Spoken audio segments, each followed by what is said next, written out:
Welcome everybody to another episode of CEOpen Mic. Today my guest is Martin Eklund, and my feeling was that Martin is my Swedish alter ego. The reason for that is that we both come from a technical background, we both run a game studio, we both created number of systems which work as a backbone for entire gaming industry. And I have a feeling that we kind of look the same with the glasses, with you with the beard. Kind of a similar beard tone as well, yes. And style, yes. Lots of similarities. Lots of similarities. So Martin, I'm so thankful for you finding time to have a conversation with me. Hi, welcome. Thank you. Good to be here. So speaking about us being kind of similar, even though we are from two different countries, I just wonder if your journey to get into iGaming is in any way similar to mine. Let me clarify why do I ask. On your LinkedIn profile, it says that you started as a developer, and over time you got into iGaming, and over time you got into positions like management positions rather than strictly development positions. And this is where I do see some similarities. So what's your story? How did you end up being here? If we go way back in time, I kind of always been interested in technology in general, computers to be more specific. Started fiddling with hardware at a quite early age, only being like 11 or 12 years old. Then during senior high school years or similar, I kind of lost track or lost interest in hardware. Quite early on after that, I found an interest in software, on the other hand. And when it was time to kind of figure out what to do during with college or the university years, I kind of, stumbled a bit into what's called applied systems science. Applied systems science. I think that's the English term for it. It's kind of a distant relative to computer science to some degree, since it involves software development to some extent, but it's not necessarily that hardcore in maths and that area of it. It's more how you actually leverage software in organizations. You could perhaps summarize it too. Dabble a bit with e-commerce for a while, and then I kind of fell into iGaming on a whim almost, or on a banana peel, which would be a direct translation of the Swedish saying, I'd say. Met Thomas, who is CEO of Reelsoft and Million Games. This was 13 years ago, I think. At that point in time, it was working on a, you could call it operator platform, or a PAM, player account management platform. So we catered for the player account. We integrated payment solutions, game providers, KYC softwares, BI softwares, etc. And if I may ask, you two guys, when you've met, you decided you want to spin up new company, and that was your business from day one, or was it like you've met working somewhere for somebody? We met while working, or Thomas, he was kind of the founding CTO for the operator, and he needed developers and had a mission to set up a development office here in Sweden, and I think he got recommended by a teacher that I had. So our path kind of crossed on a whim again. So I started working with him, and then spent nearly 10 years at that place, going from a developer to head of development for a while, and then ending on a sort of 5-year tenure as head of architecture for the Asia-facing operator platform, I could call it. During that time, Thomas had left the company. A couple of years later, I left as well, and we're now working on took form, Reelsoft and Million Games. I don't know the reason for sort of going from a developer to kind of managerial positions. I think at the core, yes, I like technology, but at the same time, I don't love technology in itself. I like the crossing between technology, organizations, and people. Could argue that people is a part of an organization, of course, but it's very much around that, being able to not only focus on technology, but also a bit on how organizations actually leverage technologies, or what capabilities technology can give an organization, and then how people also sort of work in that context, or felt like a very long answer, but No, no, yes. no, no, no, no. That's absolutely interesting. I wanna focus on your relationship with Thomas. 'Cause your relationship started as a kind of employee and employer, like. You could say so, yeah. And how did it look like? You founded Million Games. That's a game studio, if I get it right. How did that happen? That between two of you, there was enough trust and enough positive energy to even discuss these kind of things. What was the path to it? Million Games very much stems from Thomas, actually. He has a great fascination of online real money games. That's perhaps not my main focus in life, not his as well, perhaps, but it's a big interest of his, and he's really interested in the games. I'm more on the platform and on the organization side of things, even though he's obviously very much involved in that part of our business as well. But I think from not speaking too much on his behalf, but I think he works the belief, or the usual sort of saying or mission, you could say, that the best game has not yet been built. There's always the off chance that given the right context, the right circumstances, and the right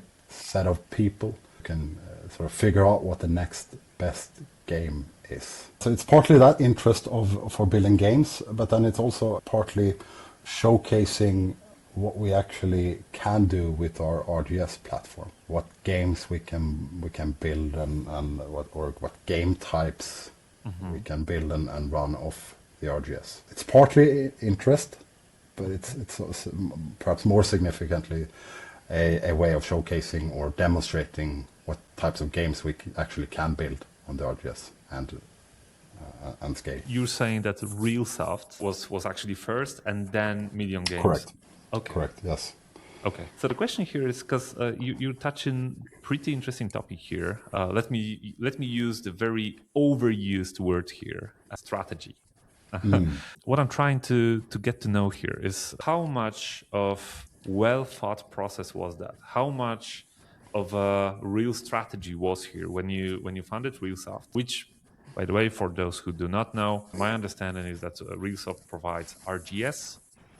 And is there anything more? I mean, RGS is a huge thing itself, but So primarily it's a kind of twofold adventure to some degree. We have the RGS leg, and then we also have an aggregation platform called Vision Link, and then we can sort of offer them in various ways. Some customers, they want to from day one obtain a copy of the IP and host the software, or a copy of the source code and host the application completely on their own premises, on their own fully controlled hardware, and they want to own the full life cycle of the product. And then we go from there to being able to kind of offering not a software as a service subscription per se, but something along those lines, like a lease to buy, or a where they really only want to be to have access to the capabilities, not necessarily worry too much about the maintenance part or the update parts, and so that's kind of Reelsoft in a nutshell, Okay. I'd say. Okay. So knowing that, what I find really interesting in the industry, not only iGaming, but basically in every industry, right now, from the perspective of those many years where you run both of the companies, it's pretty easy to say, well, you know what? Once we just had a conversation with Thomas, your partner, and we came up with this idea that we got to spin off the game studio just to, as you said, showcase possibilities of the technology that we have in the other company. But what's really interesting for me, the process back then, a couple of years ago, how well thought was the process? Was it really a strategy, or was it more like a random thought that you had one day in your conversations, and that was more like, hey, you know what? Let's just do it and see what happens. I mean, on the one hand, obviously, you could say that it was quite an easy decision given that we had all the capabilities in-house, and we kind of knew the right people since earlier days. So having the technical foundations for doing it and having the sort of, I don't know, manpower capabilities in actually building games, it was kind of ready at hand to some degree. But I would still argue that it was a pretty well thought out strategy. It was kind of, I wouldn't necessarily call it a marketing driven decision, but to some degree that's true as well, given what I said about showcasing what we can do with the RGS. It was also kind of an economical strategy or economical decision as well. Everyone likes to talk about scalability or I lost the word for it. Economies of scale as well, right? Mm-hmm. Instead of relying on a set of partners and working with them on the RGS only, we perhaps thought that we could get some scalability through offering games as well. Let's take the step backwards. So it obviously makes sense from the perspective of having the, let's call it for a little bit less technical listeners, let's call it the technical backbone for providing games. It makes perfect sense to create a separate entity where you're going to create games, both from showcase/marketing reason, but also, as you kind of said, from the perspective of economics, like second income stream and all that. It obviously makes sense. However, I'm trying to find the point where you decided that, hey, it's not only strictly backend type of development where we don't need any graphic designers, we don't need any animation guys, sounds. These are called creative souls, which are definitely needed to create games. So it's not an easy decision. It's not that you say, you know what, give me a weekend, I will try to do something here. That decision means investment of money. That decision means investing some time. That decision means getting a lot of your attention into that. And I'm really curious of the process. How exactly did it look like? How much of a conscious decision was that? So one key thing that was perhaps not mentioned is that before we started Million Games, we were helping other partners with building games on top of our own RGS, which we have sold to them. Hence having the manpower kind of at hand already. All right. And that certainly made the decision of actually building our own games more into, at early days, more or less a pure economical question. Not only economical, obviously, there's time constraints and there's only so many things you can focus on, etc. But given how sort of close to home we had the capabilities of making games, it felt kind of too simple not to pursue it to some degree, I'd say. And you couple that with Thomas's interest in online real money games as well. It was to some degree inevitable, you could argue. Mm-hmm. But at the same time, obviously, we were not like, hey, we made some money, let's go out on the street and buy a couple of Lamborghinis. It wasn't completely driven by the fun factor, right? It was a business decision. Yes, to some degree, it's interesting and fun, but again, we had the opportunity, since working with a few partners or customers and helping them build games. Why not make a few of our own? It kind of also ties back into the RGS, because making games available and presenting them to operators and potentially striking deals with operators sort of enables us to integrate the RGS to even more wallets or more operators or more PAM platforms. So that kind of leveraged or it sort of feeds back into the RGS development as well, and sort of increases the offering or the capabilities or the potential for the RGS as well. Because obviously what potential RGS partners are looking for, a big goal there or a big sentiment there, is to have readily available integrations towards wallets. So that kind of circles back a bit into the RGS development. That was a kind of a main driving factor as well, I'd say. If I were to sum up the executive decision-making process here, actually you got yourselves into the point where you said it would be stupid not to do it. Kind of. But at the same time, it's been quite expensive as well to do it. There are definitely challenges in the game provider market, especially if you're focusing in on what you typically call video slots or slot games. Tell me about it. I know. It's a saturated market for sure. It is. And apparently being original and having your own idea is not always the key to the success, right? No, it's tricky. It's hard. It is. For sure. Fast forward to today. Million Games is recognizable enough that I knew the brand actually before I talked to you, talking about doing the podcast. Reelsoft, to be honest, I did not hear the name before. It sounds like the scale of the operations that you do is significant. So fast forward to today. How do you manage those two companies? So are those two separate structures of those two separate companies, or is it actually the same people but just two brands on top of it? How did you build it? It's a bit of both. There are definitely some overlap, synergies between the companies, but we also do have people that are purely working on the other, either on Reelsoft or Million Games. It can be challenging, can be tricky to kind of compartmentalize people and initiatives and projects, which we humans tend to like to do. But I think when it comes to kind of the pure game development, if we call it that, that's more or less isolated completely to Million Games. Yes, there are the odd, every once in a while there are some odd feature requests going into Reelsoft, but I'd argue that the game development is more or less completely isolated from the platform work in that sense. I mentioned having the requirement for adding new operators, for example. That is one thing that feeds back into the pipeline for the RGS and the aggregation platform.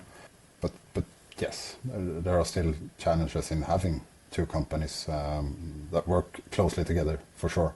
Had it been easier if the two companies were in completely different industries? Maybe, I don't know. It's still in total quite a small team if we view them as aggregate. We employ around 25 full-time staff globally. And now I kind of lost track of what I was saying. Let's push your track into the field of what are the challenges of having two companies which are a little bit different, but similar enough to have those overlapping points of, as I guess, people and processes. So what are the challenges here? I think it's hard for me to kind of boil down to challenges of having two companies that are close to one another. I think it's more, it boils down to that we have a completely different set of clients for Reelsoft than what we do for Million Games, I'd say. And yes, there is the somewhat of a staff overlap, especially kind of management level. So and we are very much involved in the sort of client discussions and the customer discussions. So it's a constant, I think, battle of priorities. What makes the most sense of focusing on next week, for example. When it comes to challenges for more specific or isolated to Million Games, it's a bit going back to what your comment. It's not enough to be original. So it's about brainstorming, trying new things, at the same time trying to gauge industry trends, even though they are extremely tricky to pick up, especially on a more detailed granular level. Obviously, you have the sort of the crash game track. Everyone wants to talk about crash games, but then on Reelsoft, it's we have our customers, and Occasionally, the requests are similar. Occasionally, they are not. And sort of managing multiple external users of the same software, it's kind of an art in itself, I think, from time to time. But it's also a fantastic position to be in, right? Because you get these multiple different perspectives, multiple different sort of appetite for or wishes or demands or different strategies for attacking the kind of the same market to some degree, or kind of the similar end user. So I think it's certainly very interesting on a daily basis. Definitely. I mean, looking from my perspective, where we do have our own game studio, which is way, way, way smaller than Million Games, and also our main brand is we provide development services like per request. So our struggle is that whenever we try to delegate some resources, because obviously we have the resources in both of the entities like mixed up.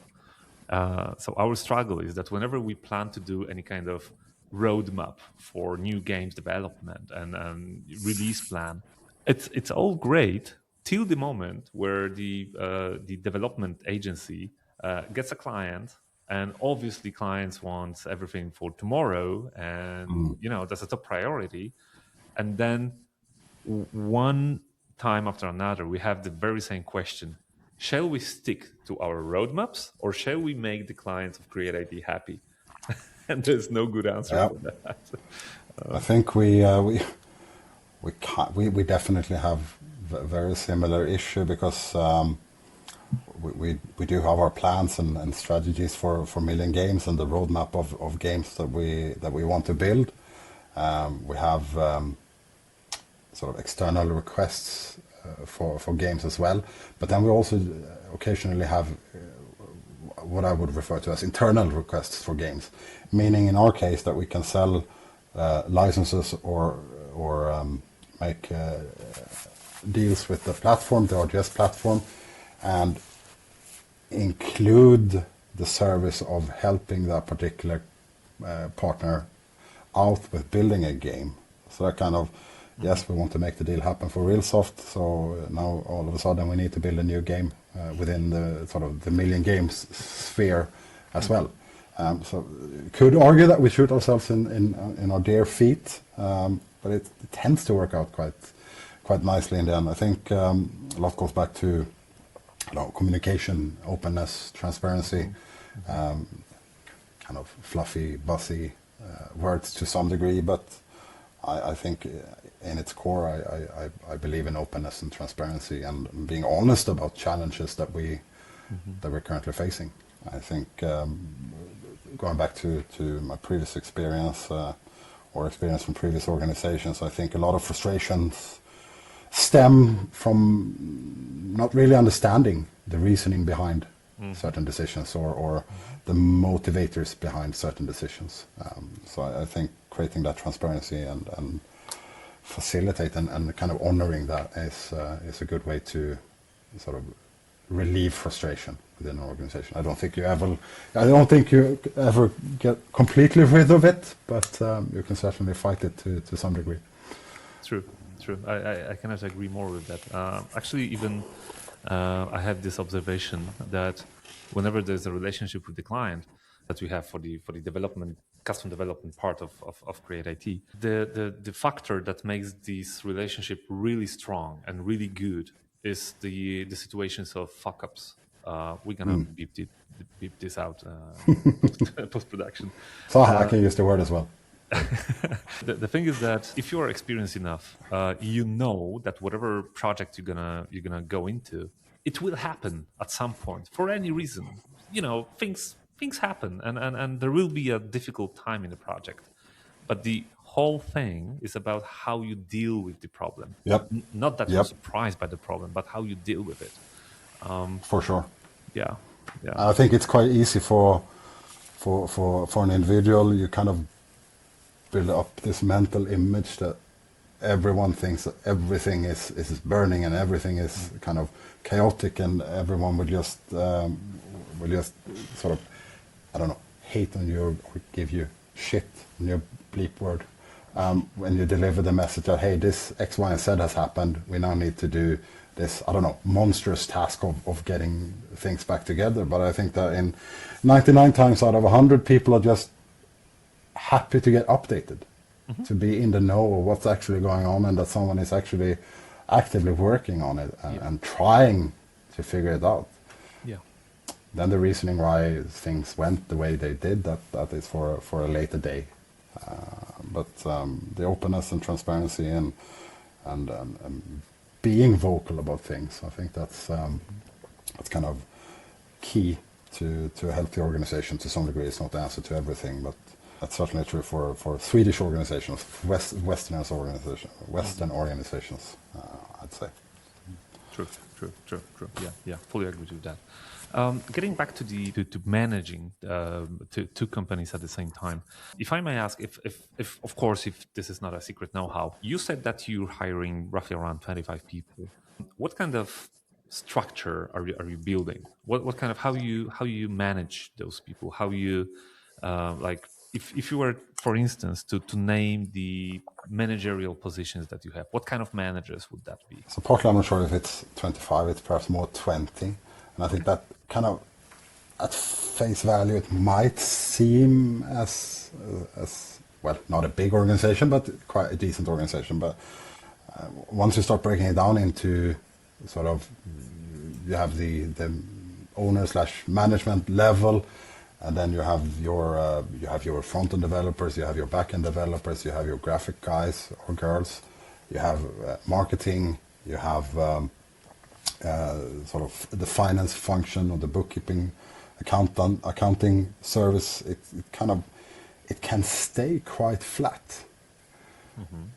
So I think we have a mix of sort of direct hires and consultants, but it can still stay pretty flat. We have a sort of C-level of CEO, CTO, CFO, and chief marketing officer, and then we have a studio manager that runs the sort of the road mapping exercises for the game development, and kind of oversees how each and every game is progressing according to plan, and keep track on that. Apart from that, it's actually quite flat, I'd say. Thomas, CEO, is also kind of creative director with regards to game development. When it comes to the platform side of things, we have infrastructure engineers and software developers that report directly into me. So kind of still very flat. And I think that can be true for a couple of more staff. I think breaking point might be around, I don't know, it's a kind of finger in the air exercise, but I think 30, 35, and then needs to start breaking down with team leads and kind of that structure. I think so. Me as a Swede, we tend to like the idea of flat organizations. I think personally it comes down into, or boils down back into, openness and transparency. The more kind of steps you have, the less information tends to be shared, or it gets, I don't know, watered down or obfuscated to some degree. Yeah. That's perhaps also my way, I don't know, a reflection of me leaving my previous work, where we were, I mean, globally the tech organization was around 3,000 staff. It became quite big. So having this smaller outfit and not having it be super hierarchical is very much one of the major aspects that make me enjoy day-to-day life with the work. Speaking about enjoying day-to-day life, let's say a massive success happens to both of the companies. Massive. I don't know actually what would that mean, but let's say that you land tomorrow in a position where both companies are like blooming and everything goes way better than you ever anticipated it could go. What would be your plan for yourself? I mean, what I'm trying to ask here, would your plan be get more people, provide more services, do more games, do more features in the platform, or would that be stay small, stay kind of slow, and try to maximize the profit, or kind of philosophy? Which philosophy would you take? Good question. I don't see the point in running a big organization for the sake of running a big organization. I mean, as a power play or whatnot. It's kind of unnecessary. I kind of like the outfit we're in, to be honest. There's no point in adding more people just for the sake of adding more people. I mean, let's say we had a huge success with one of our games, as an example. Most likely there would be some. Oh, that's true for Reelsoft as well. I guess if we were to struck, a mega deal or whatnot, it would be more of I assume, kind of an operational burden or an operational luxury burden to have. It is a good question. It's also a very big question. It is. And a very hypothetical question. But I kind of like it. Let me rephrase it. Maybe that will be easier. Imagine 20 years from now, where you would say, "Oh my God, Reelsoft and Million Games were such a massive success. It was better than I ever thought it would be." How would the companies look like? Would that be 1,000 people companies? Would that be small companies with 1,000 products? Or would that be a small company with just 2 products which are performing exceptionally well? So I think that we would still be in a quite small outfit, still be sort of niche-oriented products, if you could call them that. I don't see the companies becoming huge, giant sort of tech powerhouses as such. At least not that's not my vision, perhaps.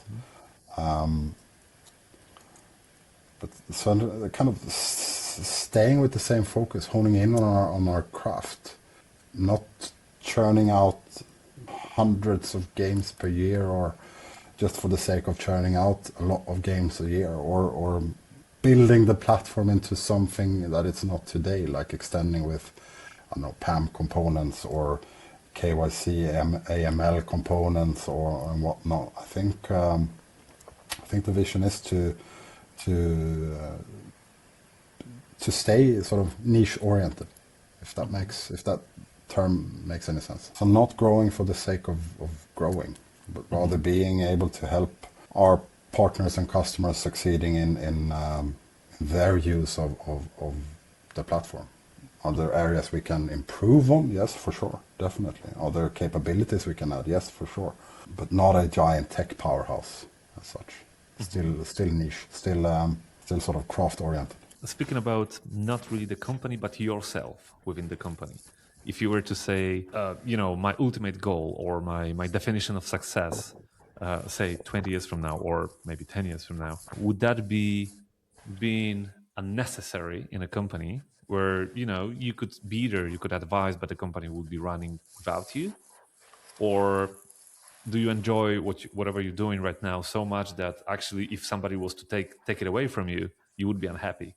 So your vision of success for yourself is do what you're doing now. Yes. Okay. I can add to it. I think I can speak for both myself and Thomas when I answer this question. Obviously, he's not here, but I think we very much enjoy what we're doing on a day-to-day basis. I don't think we have sort of mental capacity of thinking what we would be doing in 20 years, or we don't have, perhaps not the mental, perhaps that was, I shouldn't use the word mental capacity. I don't think we have the sort of mental need of trying to think of how it would be otherwise. I think we're both in a very happy place with regards to the development of the companies and sort of the clients that we work with regards to the RGS and the aggregation part. I want more of them, yes, for sure. But it's not a power play to that extent.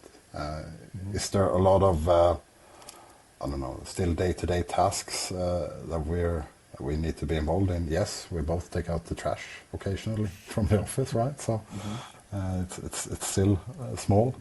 But no, we're both in a very good spot with regards to what we're doing on a day-to-day basis. I don't think we kind of have the mental need of envisioning what life could be otherwise if we grow into this or that.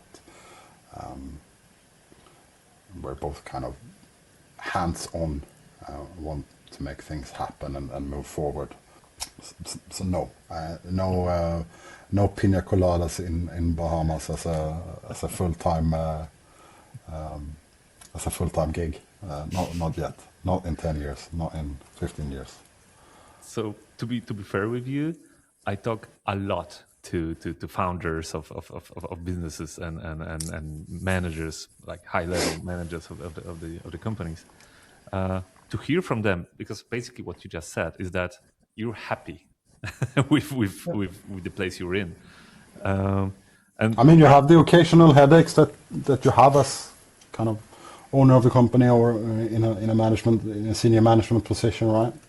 That can at that point in time feel like I don't know, let's just throw everything out the door and I don't know, do something completely else or completely different.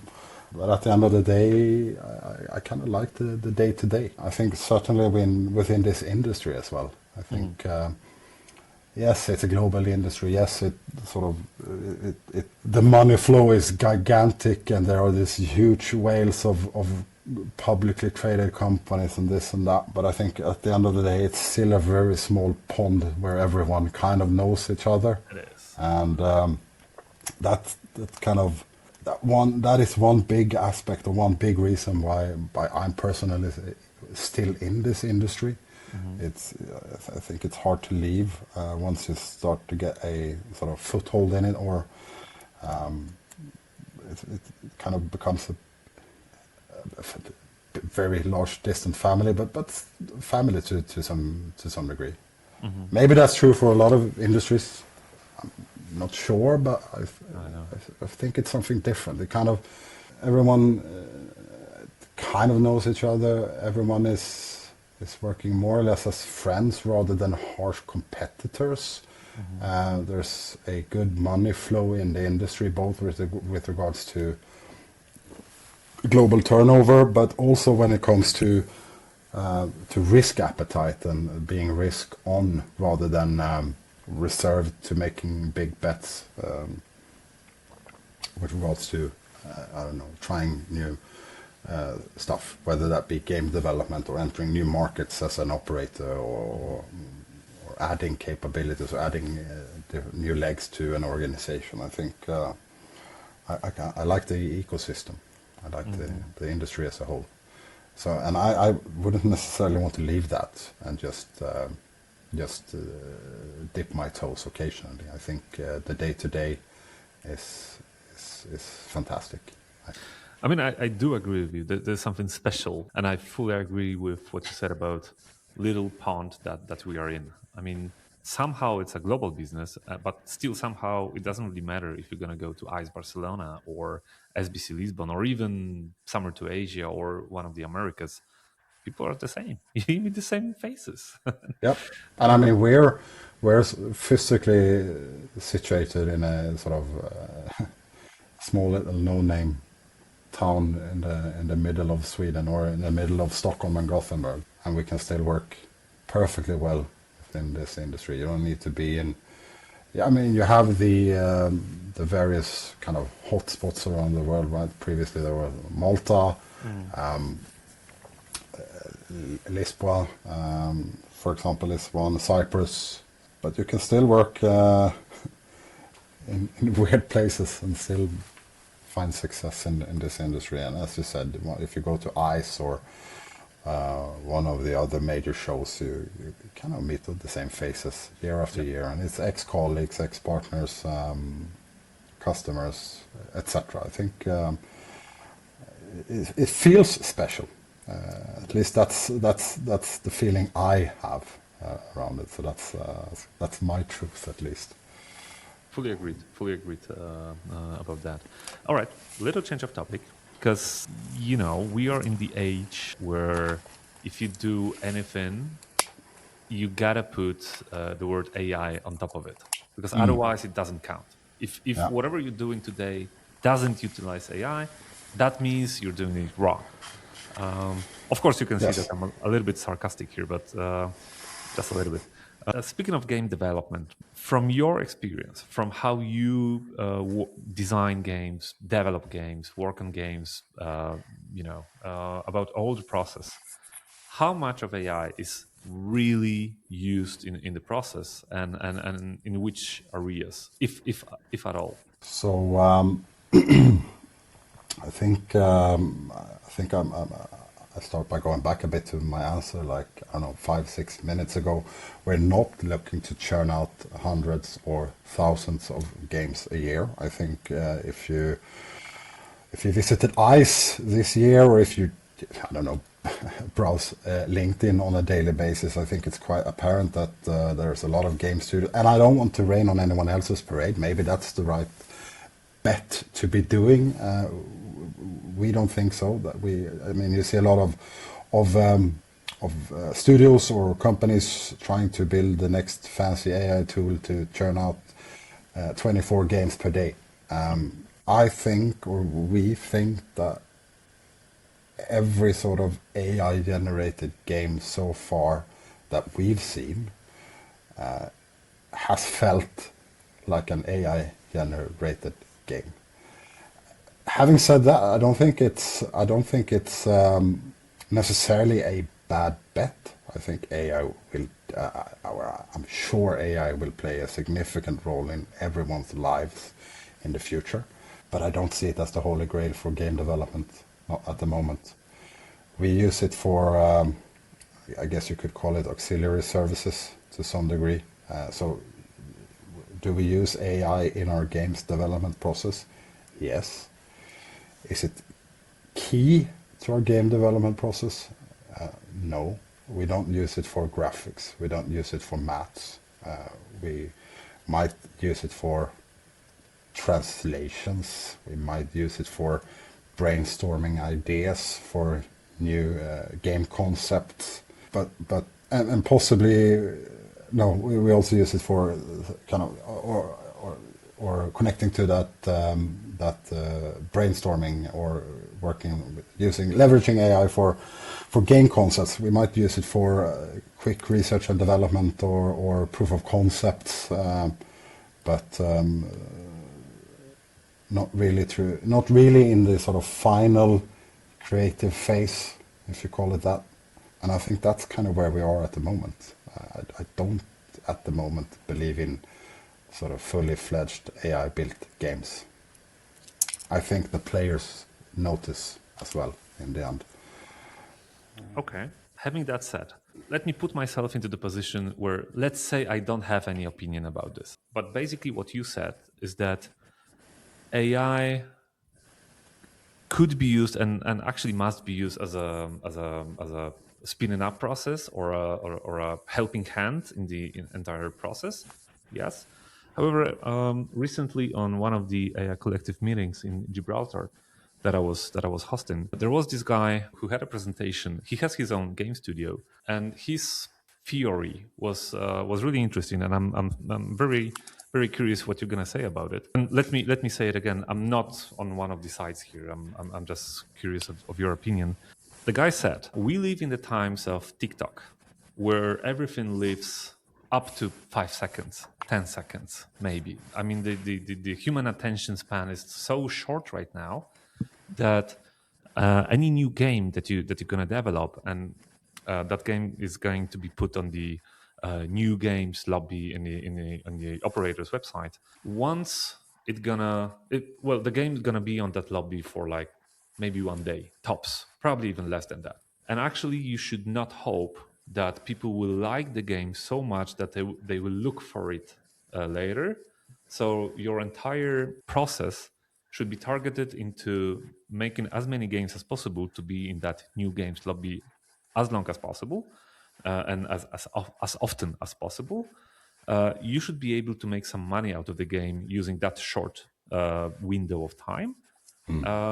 So he says the best strategy for a TikTok times is create as many games as possible, even at the cost of the quality of the game, so that you stay your company stays on top of mind of the players, but don't count on one particular game, becoming the number one for years now. Uh, what would be your response to that? My response to that would be that I don't think that's the way operators want to work at Mhm. the moment. They still, at least from my understanding, have a more or less rigid process around the sort of life cycle of new games. They kind of want to vet the games. They want to have the sort of the info package around games, the graphical assets to be able to market games, and getting sort of any exposure on, if we call them top slots or top positions on operator websites, still is it's kind of a human process, is my understanding. There's a lot of negotiations, and I just think that in general the process of getting games onto operator websites doesn't really support you as a studio churning out hundreds, thousands of game per year, because they don't get added in a sufficiently automatic or systematic way. Yes, you have the import feeds of new games, etc., but there's still so the packaging around it. Are there exceptions to that? For sure, I think especially in the crypto space, where everything is sort of high tempo on steroids. I think that could work in that space, yes. But I think on the more traditional operator websites that we see, I think the life cycle is sort of fundamentally different from that. So what you're saying is that at least on the regulated markets, the response of the industry, I mean by industry I mean game providers and operators, the response of the industry to AI, well let's put it AI slop, maybe let's put it that way, will be not allowing that to happen, but even more control of the quality and even more control of the basically value to the players. Is that what you're Yeah, saying? yes, I think so. Okay. And then, I mean, there's also this kind of oversaturation of games in the industry as well, where operators tend to look for more unique content. You could argue that AI can play a significant key role in creating that unique content for a given operator. But I still want to believe that in order to make a really big game, you have to make a game that players can sort of care about, or have to care about, or want to care about to some Mhm. degree. Maybe we're old school in that sense, but I think players care. Will that change as generational shifts happen? I think there's some merit to that as well. Yes, the TikTok analogy that everything needs to happen within 4 seconds, that is significant. That is a fact more than an opinion. Will the industry have to factor in that when deciding about future solutions, if we call it that vaguely? Yes, that will happen. You just have to take a look at children's TV programs. I mentioned I have small kids, right? Seems like the programs nowadays, the shows nowadays are following that very same pattern as well. Hence, good to stay away from. Yes. The beauty of our times is that well I don't know how about you, but I have this feeling that we are on the verge of change. I mean, either the industry will go in the way that this guy said, or it will even slow down a little bit more and look more into quality and that added value that you mentioned. What I can say for sure is that, well, at least that's my opinion, that the market will not look the same in 5 years from now as it looked 5 years ago. What I'm trying to say here is that 5 years ago, if you looked at the market, they were way less game studios than nowadays. Typical product release plan, game release plan was way longer than it is now, and everything seemed a little bit more, well, calm. Let me put it that way. A little bit more predictable, a little bit more, well, organized. Maybe that's the correct word. And my feeling is that the industry will either go your way or this other guy's well, but it will not stay in the middle of it. It's impossible. It will change. It will change for sure. It might be there's room for both still. Okay. Not everything needs to be black and white. I mean, we touched upon it briefly, right? The crypto space Mhm. seems to play by its own set of rules. Just I don't know, to take the money flow as an example, where a traditional operator needs to kind of manually, more or less manually or systematically vet and approve withdrawal requests, whereas on a crypto space, in the crypto space, it's just boom, the money is out the door, right? And I think there's space for both crypto and fiat, or traditional regulated operators as well. So it's not necessarily mutually exclusive, but yeah, we haven't really jumped headfirst into the AI way of doing games, if we just call it that. Some half-baked Mhm. terminology for it, but So it's not that you have this AI FOMO that, oh my God, we got to utilize all the newest AI tools. Otherwise, we're going to stay in the back. The value that you say that is important to you is lies a little bit somewhere else, right? yeah, but at the same time, we're not ignorant to it either. I mean, as I said, we do leverage it to some extent in our processes, not isolated to games development, but having AI as a assistant when doing, for example, contract reviews. Just chucking in a contract into ChatGPT and ask for, I don't know, pros and cons feedback. That's that's that's a proper way of making that process more efficient as well. Obviously, ChatGPT is not a lawyer, and Yeah. but as a layman to be able to digest a contract, that's quite helpful. Mhm. And at the same time, I'm running Claude Code on my computer, so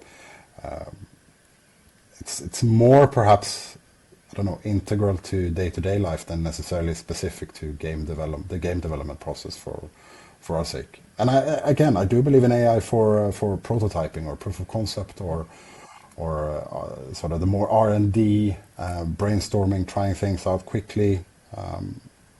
It's a perfect position at the moment. But will the industry change? For sure, Mhm.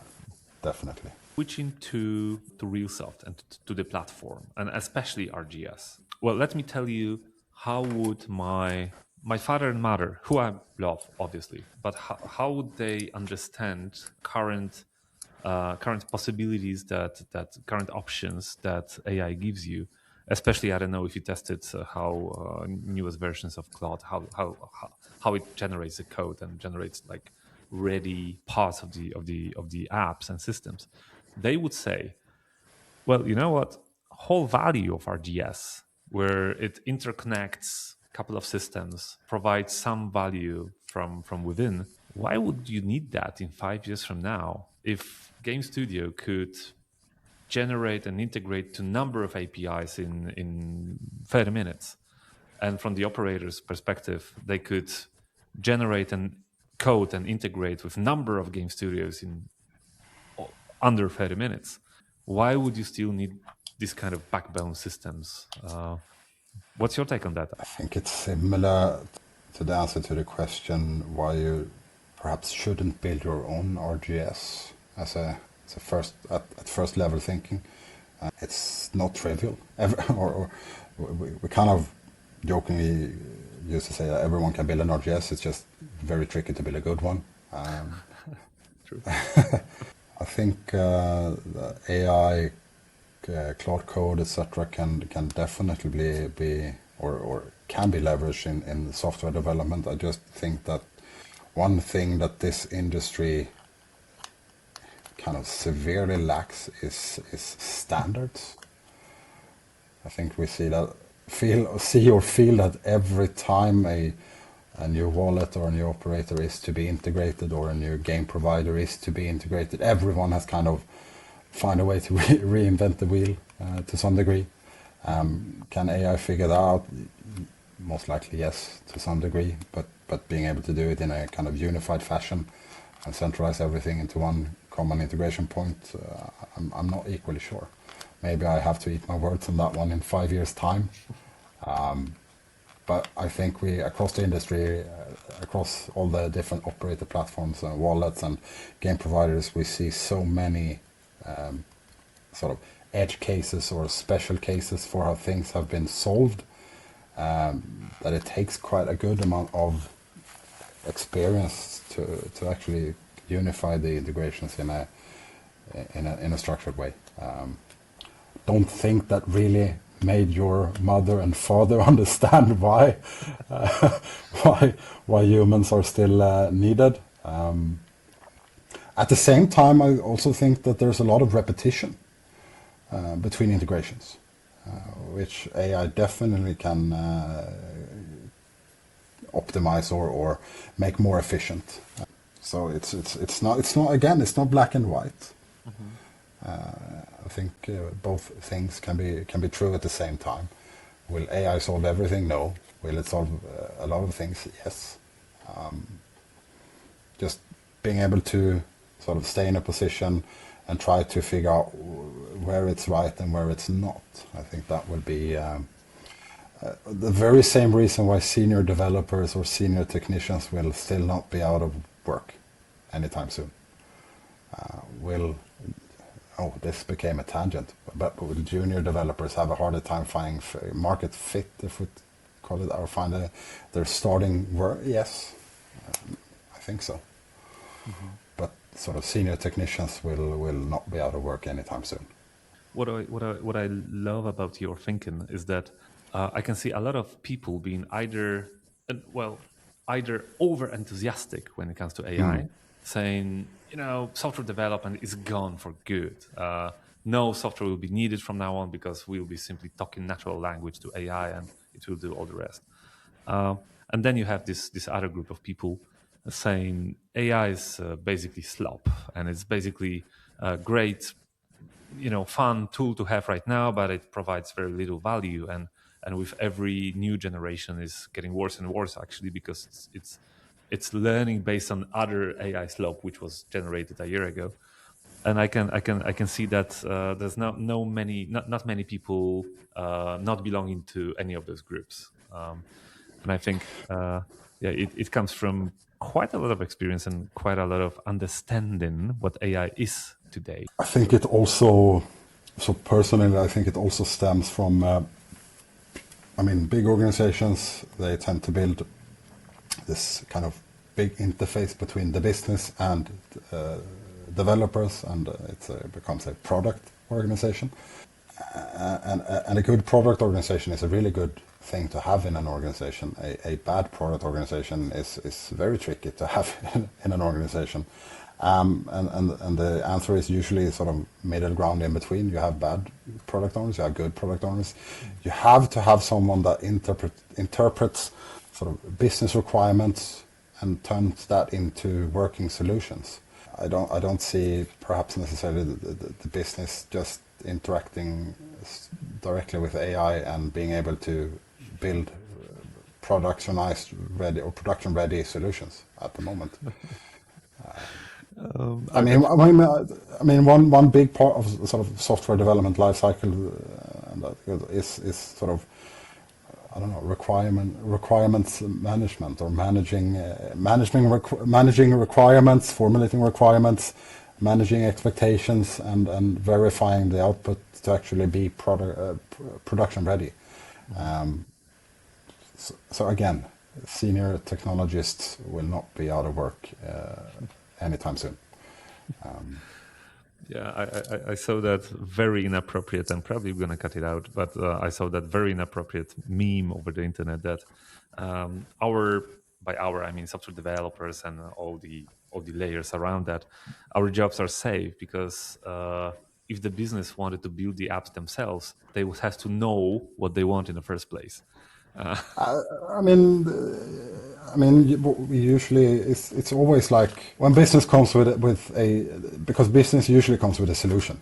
They don't come with a problem. So you have to ask, why like 7, 8, 9 times, and then you kind of start to close in on the actual problem, Hmm. or the actual thing that needs to be solved. And I think if you would just hand out, I don't know if you call it AI access to the business at the moment,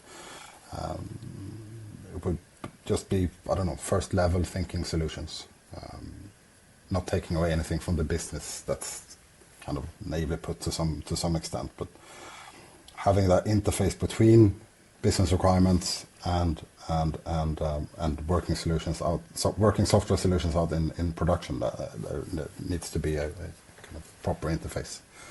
Hmm. I don't think AI is that full proper interface. At least It's not one, yet. it can be one, it can be one part of it, yes, for sure, Hmm. but it's not the whole answer. It's not the whole solution. Yeah, yeah, agreed, agreed. So, no more questions coming from me. So, Martin, thank you so much for your wisdom today. Thank you for having me. It's been a pleasure. You make things look so easy. Like, hey, I'm gonna build a game studio because nice showcase, and actually, that's very successful game studio. Hey, let's create an RGS and the platform and the aggregator because that's why not? And bam, a couple of years later, that's a great tool. I do enjoy talking to people who make complex things so easy. I know it's not that easy, but if you really understand what you're doing, then you find your way to describe it in a easy, understandable way. So, ladies and gentlemen, Martin Eklund, thank you. Thank you.